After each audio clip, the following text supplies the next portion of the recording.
Hey everyone, and welcome back to our channel. In today's video, we are going to show you how to blur faces in Adobe Premiere Pro. Let's begin. Now, the first thing that you need to do is to log in using your credentials.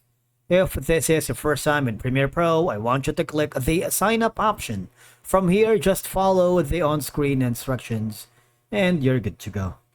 Now, to blur faces in Adobe Premiere Pro, you just have to follow these simple steps.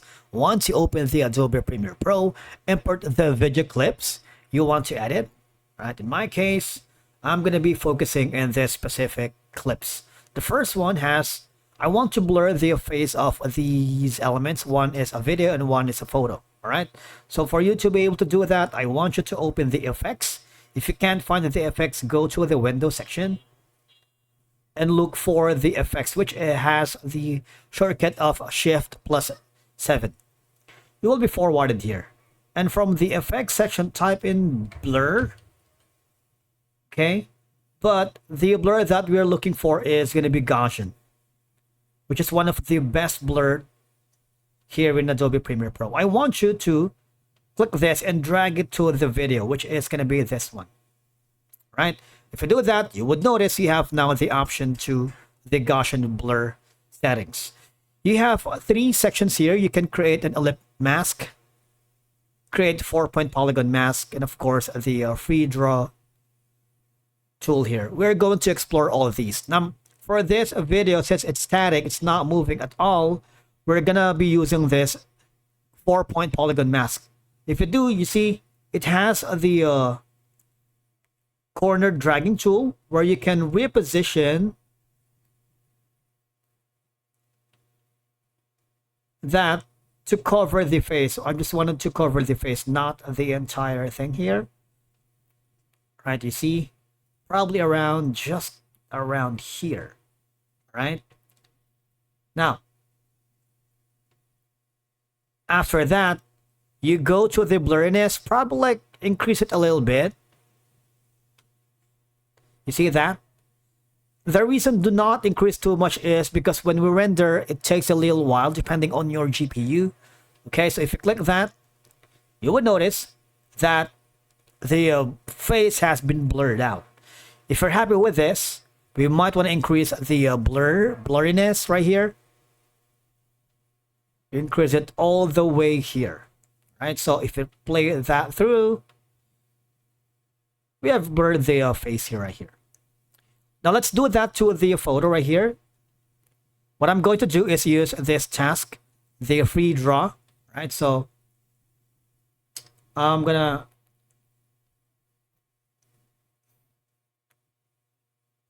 click the Gaussian blur, put it here. I'm gonna select the free draw,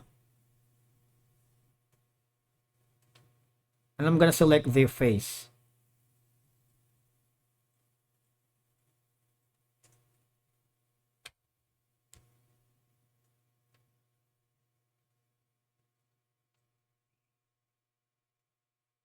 As you can see, it's rendering. But now, I'm going to skip that for now.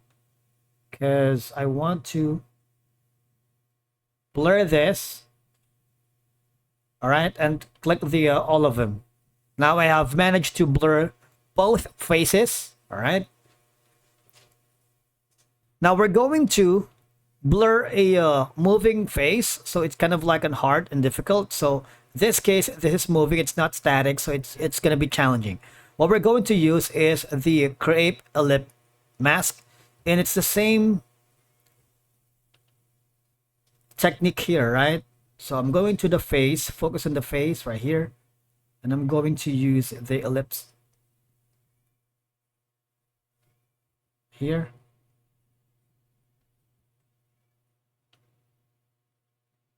I'm gonna select first the video, and I'm going to click the Gaussian blur, drag it here. Once it dragged, we're gonna use this one. Drag it here. Of course, you can measure that accordingly to the face.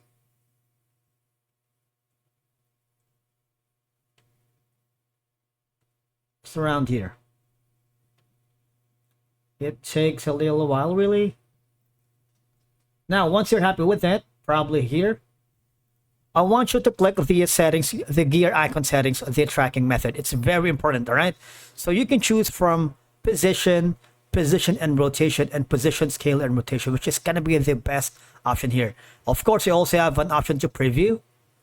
And we're going to increase the blurriness a little bit, just a little bit, because do not put it too much, because it takes a little while to render the data. Probably around here. So let's try to play it through. You see, it creates a lag, right? But for now, we have managed to create a blurriness while it's tracking the face of the person. Now, on the section here, you see, it has the track selected mask forward. You also have the option to track selected mask backward. So you have all these. In blur dimensions, you can choose from horizontal and vertical, horizontal only and vertical. All right. Now, what I'm going to do, since I'm happy with this, seems like it tracked the face so well, I'm going to increase the blurriness into something like this.